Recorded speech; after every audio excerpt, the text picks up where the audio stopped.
offensive coordinator, Michael Orts. We're going to welcome Coach to the program.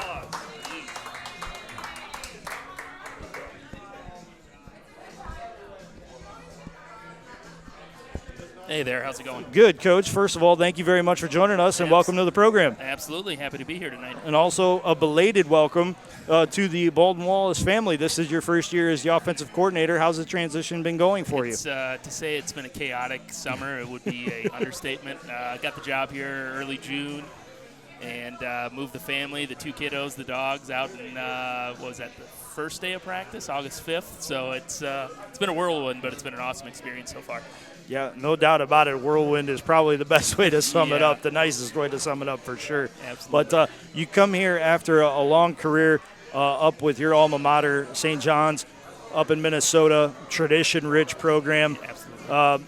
Talk about your time there and what that program meant to you, but also what brought you to BW, because that's a hard sell, getting somebody to leave a place that you're so close to. Yeah, no, I obviously had a great experience at St. John's, and I wouldn't have left if it wasn't for an awesome opportunity here at BW. You know, I always felt that Division III athletics is really the path that you have to take because you actually do get kids that care about actually going to school. So I did the Division II experience for a year, found out it really wasn't for me. Went back to St. John's the last 4 years and was coaching there for 10 years. So I had just an awesome experience working with Coach John Ghilardi, all-time winningest coach in college football history. Learned a lot of lessons from him. But ultimately, I felt like I needed to move on because there really wasn't much opportunity for growth, and getting an opportunity to work with the coaches staff here, Coach Hilver and all these guys, it's been a pretty incredible experience. It's a completely different region from what you're used to working into. So how's that adjustment been in terms of recruiting base? I mean, it's completely different from what you've been used to. Yeah, no, I did a lot of national recruiting down in Texas and Louisiana, so I knew how to pronounce those names. But I've been getting kind of tested on the different Ohio towns and the nicknames of schools, and I'm still figuring it all out. But obviously, with Coach Cully, our recruiting coordinator, is doing an awesome job, and we got a really, really good freshman class. So they're kind of breaking me into it, and I'm kind of figuring the ins and outs of Ohio high school football. I mean, but that was a huge attraction. You know, I had no idea really that, my dad's from Texas, so I'm very aware of Texas high school football and the bands and all of the fanfare with that. But I had no idea Ohio was like that. I mean, I was used to I know they have a really good, tough brand of football here, but I didn't realize that the fanfare was here with Ohio high school football. So that's been a really cool experience to see.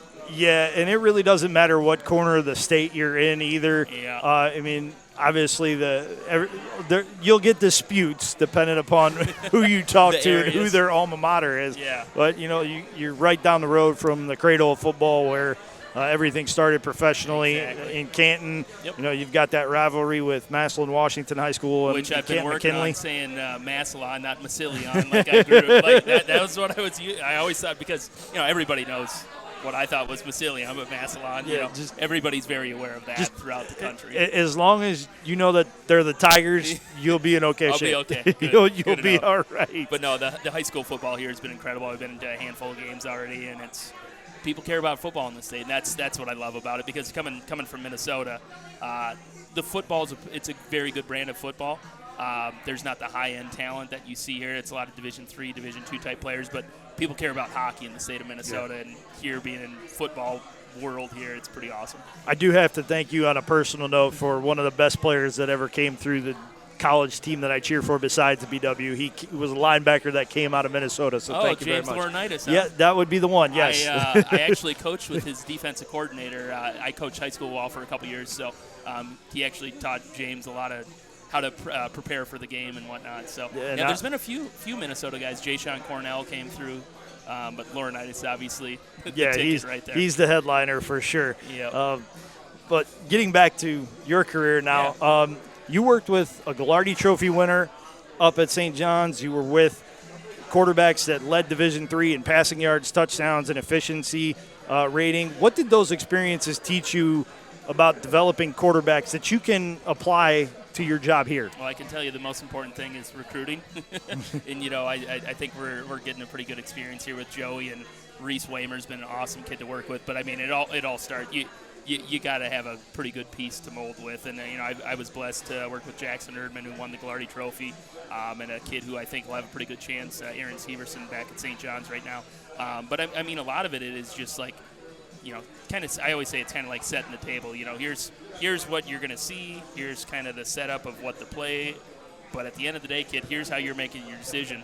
Go ahead and go out and make a play. And I always say, try not to overcoach the kids. You see kids, especially, I see it a lot at the youth levels that I've watched practice over the years, and you see the dads are like coaching their kids up on absolutely every single thing. It's like, get out of the way, let the kids make the play, and that's kind of what I learned from coaching the quarterback position. But it helps to have a good QB, I'll tell you that. Yeah, no doubt about it. And BW has a different kind of look at quarterback than they did last year. They graduated a couple of kids. Yep. But you still had Rhys Weimer, who I love watching him play because he's tough as nails. He knows how to play in his own body, meaning he is small in terms of height and in terms – there's not a lot of – meat to him. No. He's a smaller college athlete, but he knows how to avoid those big hits, and he really brings that intelligence factor to the game. Is that kind of what you see when you watch game film of Rhys and what he's able to bring? The interesting thing is Rhys reminds me of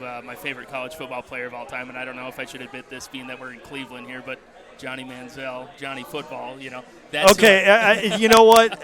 Where I thought you were going and where you ended up were two completely different things, and it wasn't bad. Okay. It wasn't bad.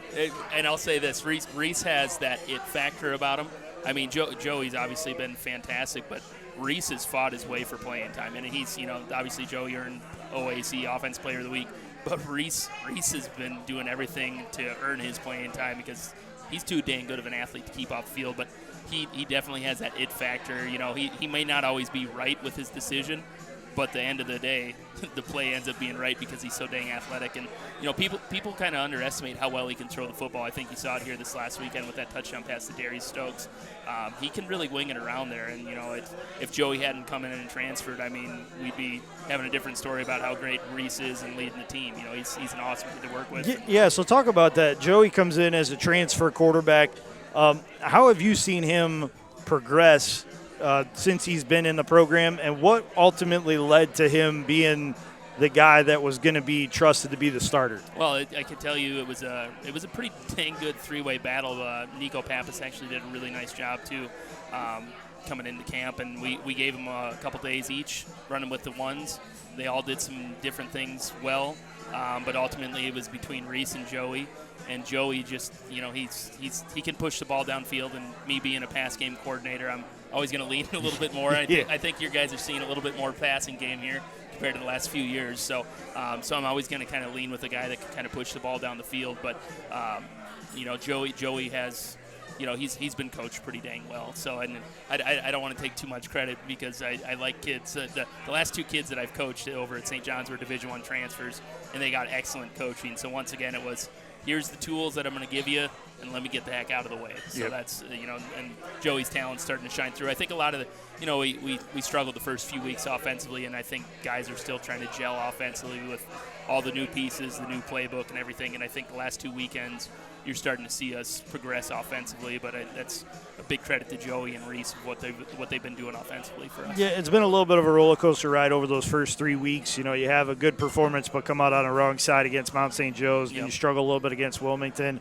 have the hiccup against that team that we don't talk about from University Heights. I've learned that. And now you're on a 2-game winning streak after that comeback against Ohio Northern and another comeback against Marietta. This offense, when it's clicking, at least over the last 2 weeks, it's shown that you're never really out of a game. Yep, and once again, that's a big credit to the players around Joey. The receiving core really didn't get a lot of credit, and it was pretty unproven, and I was surprised at the type of talent that we had here because on film didn't really get a chance, in the last few years, and some really good wide receivers. But it's been a fun group to coach just because you can really see the fourth quarters, the last 2 weekends, you've started to see, we can do this. And the kids are starting to get a little bit more belief in themselves, and the confidence is coming through.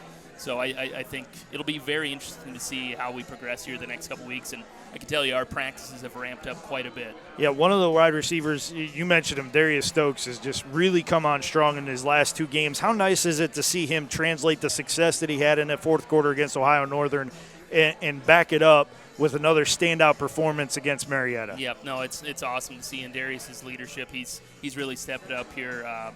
It's with him and Elijah Arnett, Boards, all those guys. Novak's been doing an awesome job. So basically, a lot of the guys have just finally started getting comfortable with what we're trying to do offensively and just trying to figure out the ins and outs. There's a handful of different route adjustments that we do, and we weren't getting those done in the first half of the year. But now we're starting to get there, and I'm pretty excited, like I said, to see where we're going to progress to.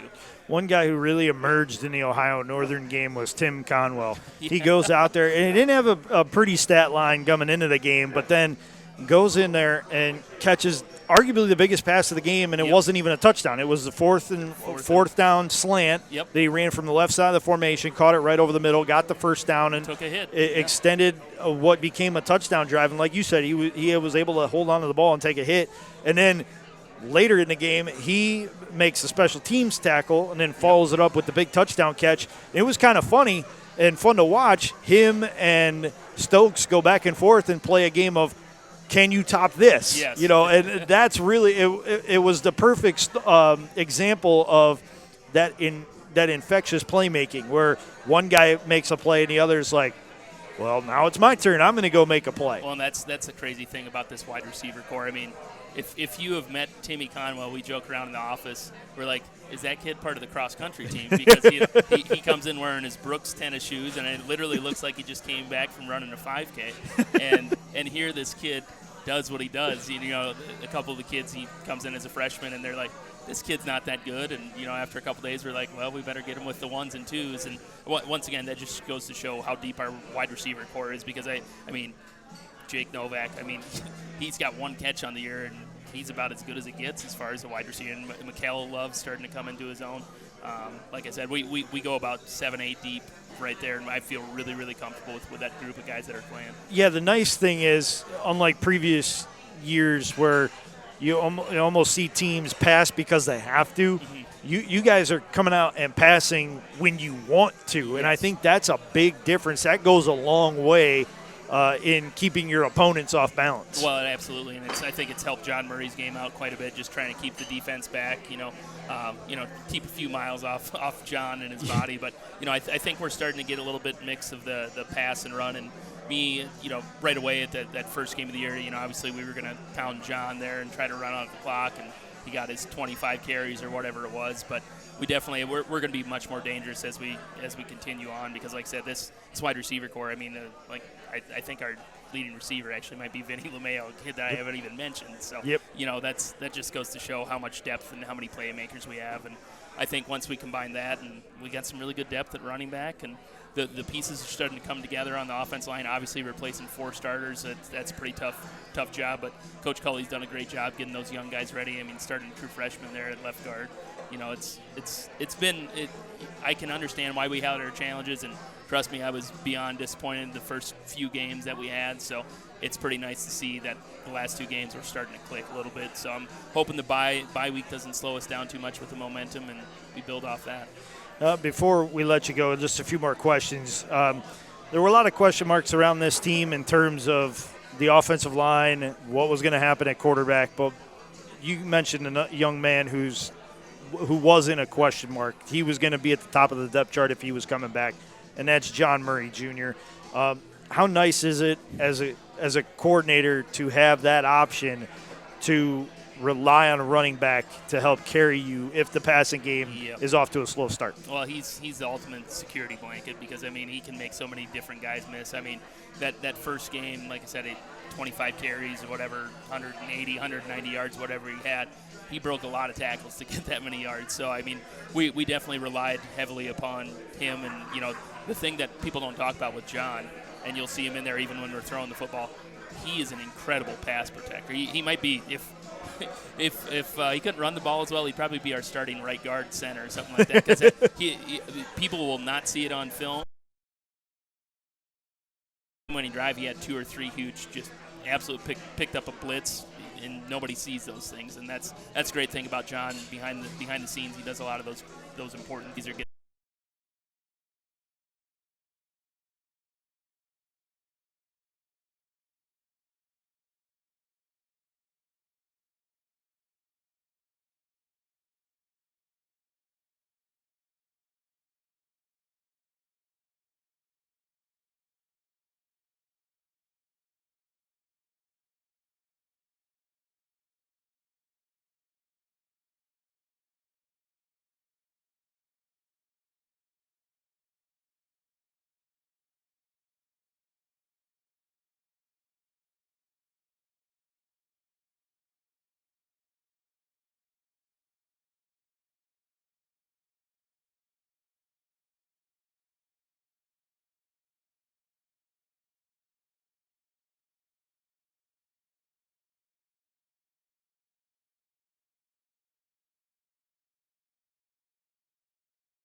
to compete and work for everything that you have is going to be awesome. So being able to get around those guys, a bunch of competitors that know how to win. They've gotten to the highest level of the sport, getting all the way to the College World Series, and being able to learn from Coach DeAngelis, the assistant who just got National Coach of the Year, Assistant Coach of the Year. National Assistant Coach of the Year.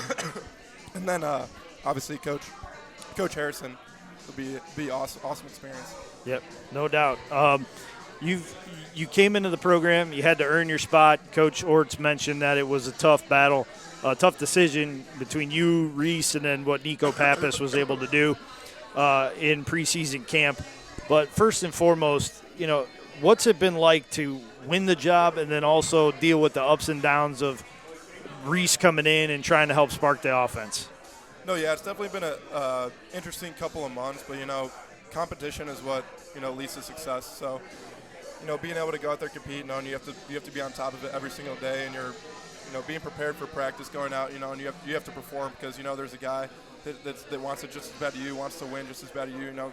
Rhys is an awesome football player, awesome quarterback. You just look at the things that he's already done this season, coming in against Wilmington and putting that game away for us, and coming against Marietta and getting that big touchdown pass in the second half, and just all the big plays that he's able to make with his legs. And he's just a spark plug, and guys really love him on the team, and it's been fun to be able to be in the same position room with him and learn from him and compete with him. And he pushes me every day, I push him every day, and at the end of the day we just want to win. So being able to work off of each other and do the best that we can for the team and make sure that we put points on the board and at the end of the day win. It's been a really fun experience. Well, winning is something you've been doing a whole lot of in the last couple of weeks. Talk about first that win against Ohio Northern. The offense struggled through 3 quarters, but then it came alive in the second half, really in that fourth quarter. Tim Conwell steps up, makes a big reception on a 4th down to extend a touchdown drive, and then he and Darius Stokes go back and forth with the long touchdowns. Did that build some confidence in terms of you trusting your guys down the field to make those plays? Mm-hmm. Yeah, I think I've always had a lot of trust in them. I think it just came down to, finally putting it all together and executing it on the field in meaningful situations. We talk with Coach Orts and the offense, talking about, next play mentality. If something doesn't go right, it's like, all right, just wash it, next play, move on. There's going to be another chance to make an opportunity happen. And, that was the perfect start for us right in that Ohio Northern game. We're down. It's like, guess what? We still got 7.5 minutes left in the game. We still have plenty of time to get some stuff going.